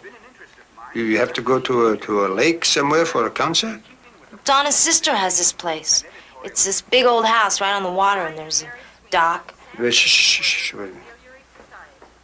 There has been a lot of criticism by this station and other media about the sanitation conditions in certain South Side neighborhoods. Daddy, it's an editorial I want to reply. point out the WPMR is mistaken when they insinuate that the garbage collections on the With South boys? Side... Yeah, just some of the kids.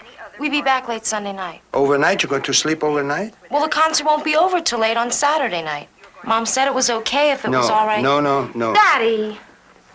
In a house overnight with boys? I'm not gonna sleep with them. I'm just gonna... Please, don't talk like that. You're just being unreasonable. Janet, I don't like the idea of you riding around in cars late at night with God knows who.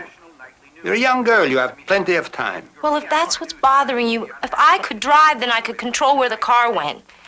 Donna's sister's gonna be there with her husband. There's gonna be absolutely nothing. Wait a minute. Cronkite, stop. I have to call Penny and tell her. I don't want to talk about it. You don't want to talk about anything. One of the top stories of the day involves the latest Where is development Cronkite? in the controversy surrounding Somebody else is sitting here?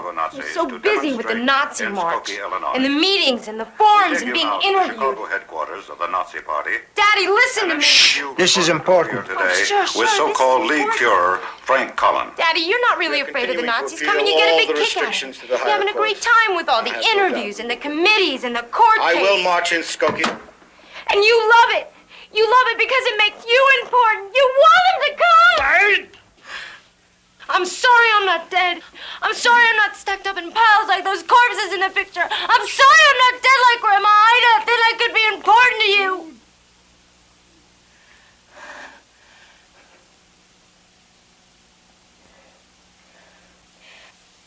Sorry. Sorry. Sorry.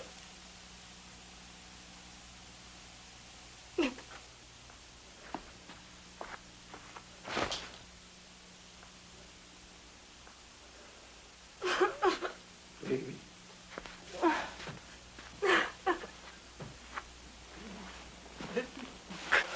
No.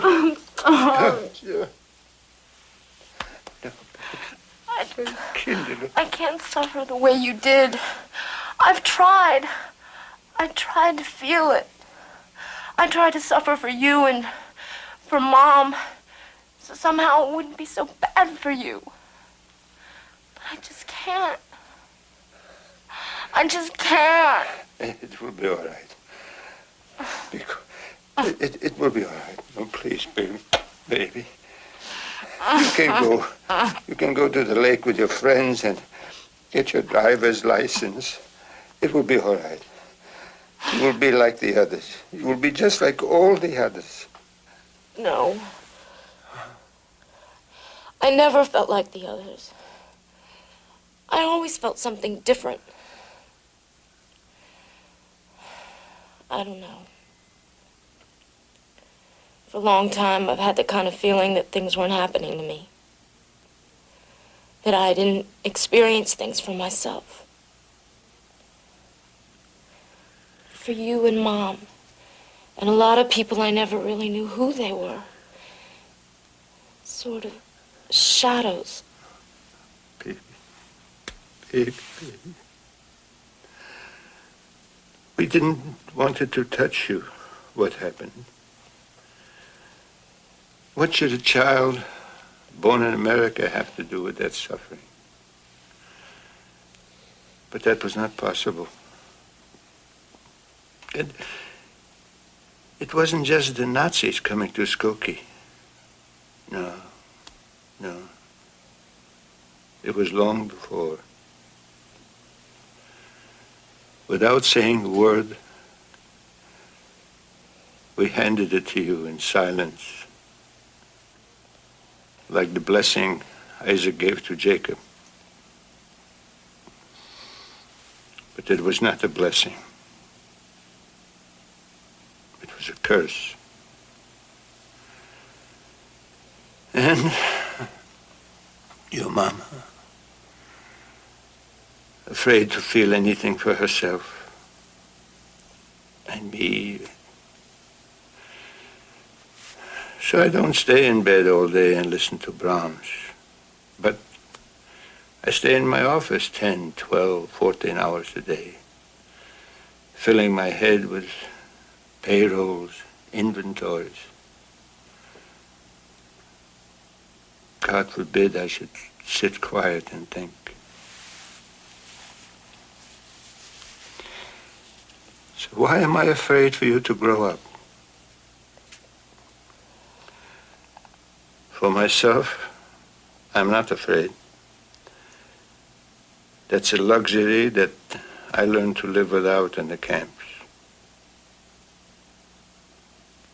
But I'm so afraid for you. Survival, they talk about. Survival.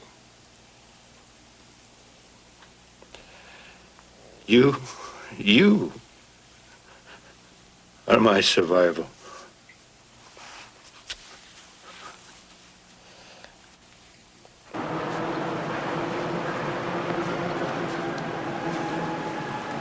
Where have you been? They're gonna start without us. Oh, look what just arrived. In the Circuit Court of Cook County, Saul Goldstein versus Frank Collin et al. They made service right before I left the office. That's why I'm late. Oh, this is great. This is just what we need, a brand new case to defend for Collin. The Anti-Defamation League put a whole team of lawyers on it. They've invented a new tort. Menticide. Oh, that's catchy. The idea is speech is not the issue. That the threat of the appearance of the swastika and the Nazis all by itself constitutes a kind of assault on the survivors. The willful infliction of emotional harm. The process of resurrecting the emotional and psychological response to the original Holocaust. Creating mental damage. What are we supposed to do? Prove that the survivors wouldn't have any emotional pain? This is ingenious. I think there may be a few holes in it. I certainly hope so. Well, for one thing, that assumes that all of the survivors would actually witness the march. Or if they argued they don't have to be there in person, then the mere fact that there is a march constitutes the assault. Then where do you draw the line? What about a march in Chicago? TV news film of a march in New York. NBC is doing a big dramatic series on the Holocaust. Would you enjoin that because it might do psychological damage to the survivors in Skokie? I think it's a piss. The entire thing is offensive to the whole concept of free expression. Well, it's easy for you to say. You're not Jewish. That's a rotten thing to say.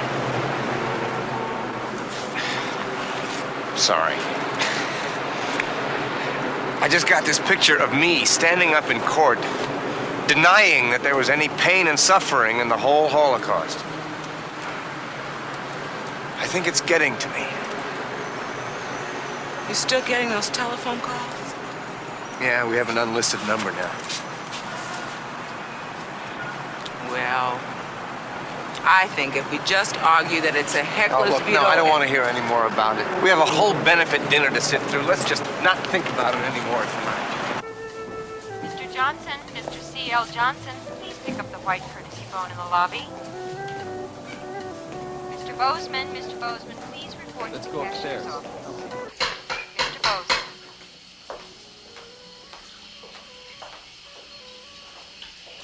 Sam Farber. I saw your name on the table list. We met at that same meeting about a year ago. I'm Herb Lewison. We were sitting with Harry and Grace Pilcher. Hello, Herb. Hello. How are things going? Is that rhetorical? Well, I hear you had some trouble over there. Yeah, people don't talk to me in toilets. Still getting resignations? Yeah, some. Got your new brief today. I don't think it's going to hold up. Who knows? I think it's a cheap shot. Why can't we let the court rule on the central issue and stop putting up all these smoke screens? I think your problem is you don't see the central issue. The reality of anti-Semitism. Oh, come on. Oh, no. Did you ever read that book by that Northwestern professor who claims that Hitler's murder of 6 million Jews never happened? It was a hoax? Yeah, I read it. Well, it's all over. For one thing, there's this whole Palestinian thing. There's a worldwide explosion of anti-Semitic propaganda paid for by various Arab organizations. You don't see that stuff. I do. How the hell do you expect the survivors in Skokie like Feldman to appreciate your fine philosophical nuances on the First Amendment? My God, they suffered enough. Do they have to go through it all over again? What about their human rights? Why don't you defend that? Look, I'm not going to argue with a guy like Feldman. I'm not going to try to give him logic and fancy law in the teeth of what he's been through. But with you, it's a different story. When Max Feldman sees Colin in his bloody uniform with his swastika, he sees his own past. He sees the real stormtrooper, the concentration camp guard, the Jew killer. It hits him. He reacts to it. I have no argument with him. But you should be able to look at Colin and see the present political and social reality. For a person dressed up in a Nazi uniform in America is a pathological irrelevance. Oh, no, come on now. Now, don't underestimate the danger in this country. I'm not underestimating. I think there's a danger in this country. But it sure as hell isn't a bunch of Americans masquerading as second-hand Germans. You want to know what the American equivalent of Nazism is? Racism. Sure, that's our big thing. You're seeing a hell of a lot more of that than swastikas. I'll tell you what's more dangerous than Colin. It's a bunch of smug, slippery politicians using code words, reversing the whole drive for civil rights, cashing in on racism. That's what's happening all over the country. I know, that's why I'm here tonight. But I am primarily interested in the safety and security of Jews. Yeah, me too. This Jew right here. Do you remember Huey Long's line? If fascism ever comes to America, it'll come under the name of Americanism. The only defense for Jews, for blacks, for anybody, is freedom with the protection of law. Each of us knows the other has part of the truth, but we still can't agree. Well, the court's going to rule tomorrow on the first case, the original injunction. Maybe that'll settle it.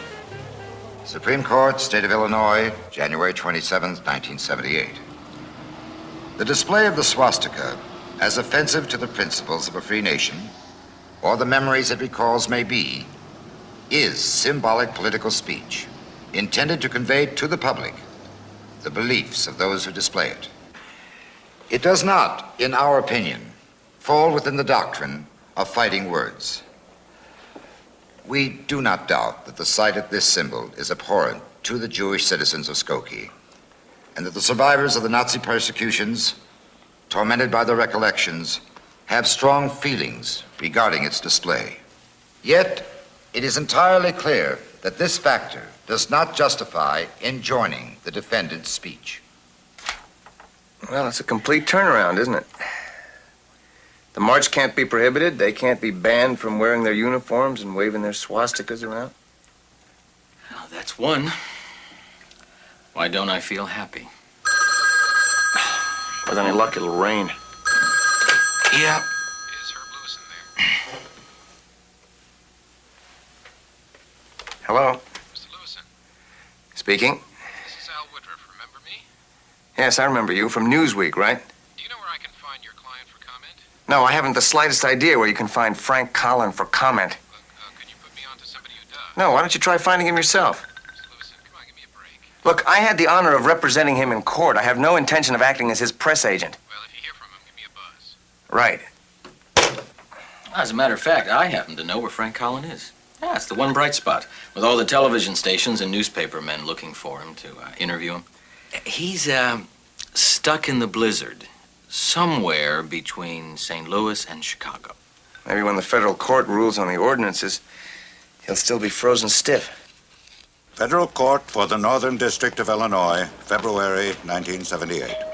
In this case, a small group of zealots, openly professing to be followers of Nazism, has succeeded in exacerbating the emotions of a large segment of the citizens of the village of Skokie, who are bitterly opposed to their views and revolted by the prospect of their public appearance. Hell of a decision.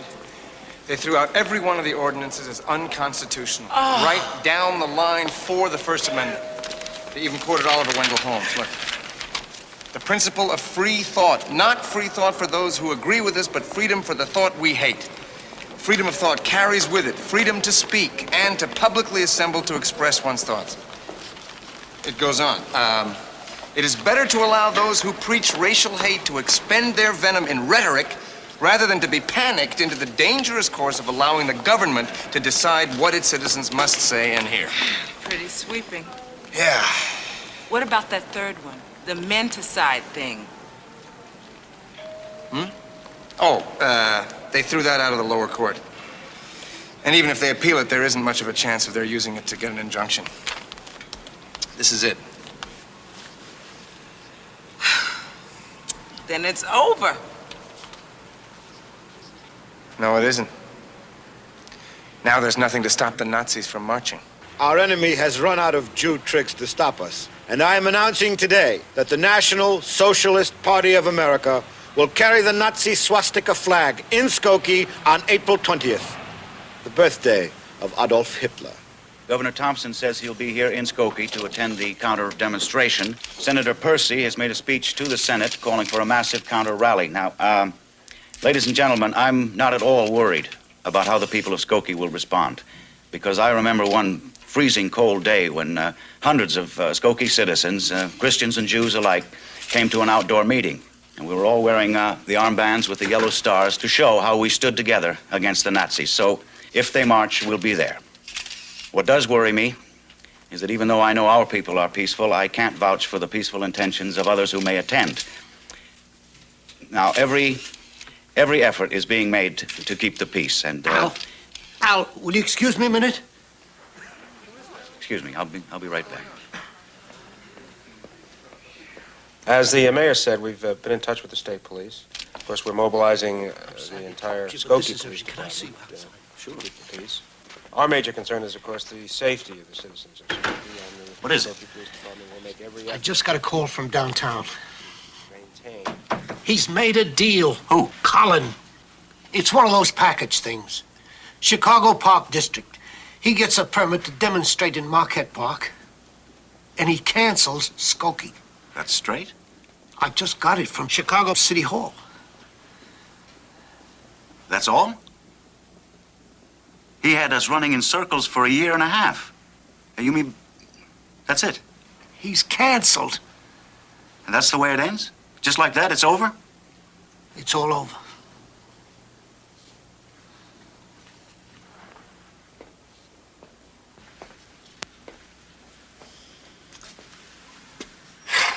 What a waste of time and energy. And what did anybody get out of it all? I don't know. I guess it depends on who you are. You know the truth? I never wanted to march into that Jew town anyway. But I was on television, in Chicago, and on the national networks for a whole year. Millions of people saw me and heard what I had to say. And I won. I beat the Jews. I could have marched if I wanted to. I just changed my strategy. We had our rally in Chicago today. Only 12 people showed up, but I have faith. People are getting fed up with the Jew government giving everything to the niggers. You show me somebody who feels that way, and I'll show you a potential Nazi. You know, for all the aggravation, actually, in a way, it turned out to be a good thing. Of course, I don't mean that anything about the Nazis can be really good. But in terms of public awareness of the history of Nazism, there is a compensating gain. You know, a whole generation has grown up that wasn't even born at the time of Hitler. And this whole world conflict between Israel and the Arab nations has resulted in a resurgence of anti-Semitism. Now, we of the Anti-Defamation League feel that a time may come when we will see actual violence break out against Jews, blacks, other minorities. And not just vandalism, but bombings and murders. When this happens, we may wonder what price we've paid for the purity of freedom of speech.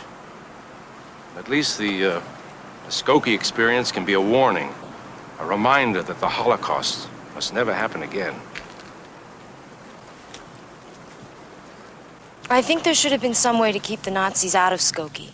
But I don't think I can feel about it the way my father does. And the others. I've tried. Sometimes I still feel guilty, like I have some kind of obligation to their suffering. But I can't. I do feel different, like I was in two different worlds. Sometimes I don't know who I am. Sometimes I get mad and say I don't even want to think about it. But I do.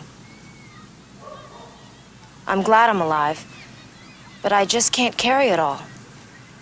I mean, why should I be the one who has to carry everything? Sometimes I feel like it's not fair to me. It's crazy, isn't it? I mean, I'm the lucky one when you think about it.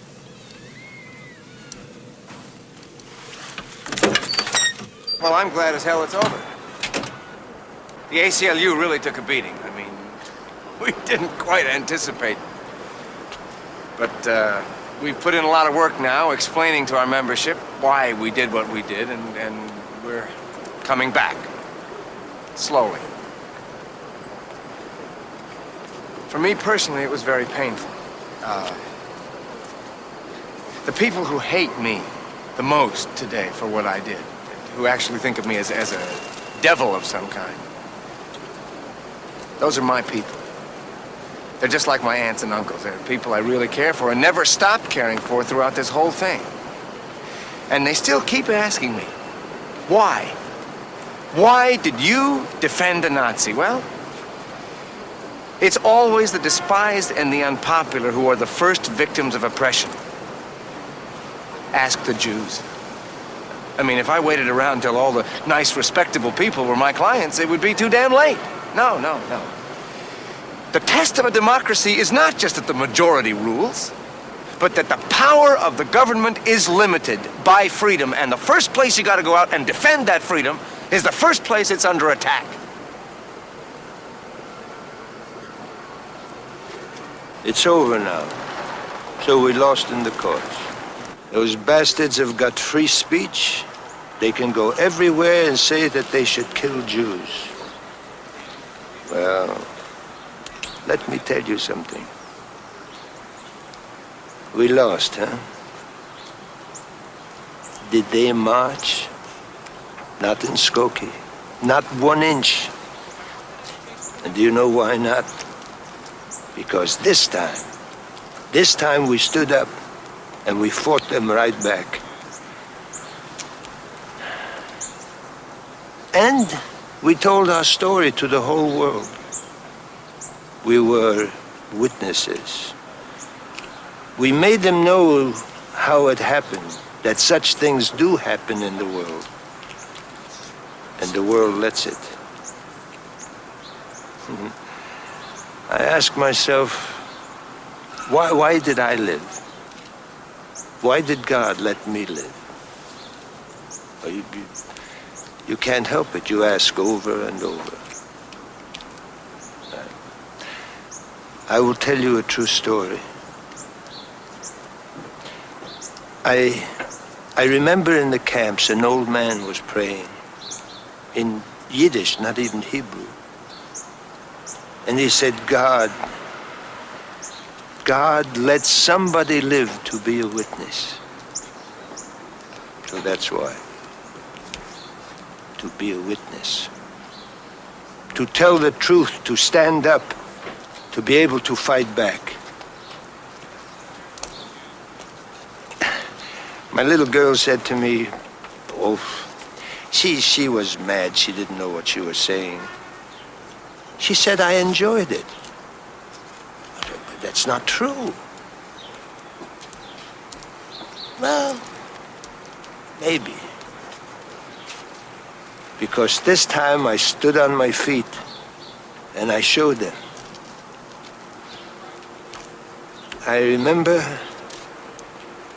when my mother was going to her death, and they said, there's nothing you can do, nothing you can do. Well, this time there was. This time they couldn't wipe their feet on me. This time they couldn't spit on me. Come on. This time they couldn't kill me.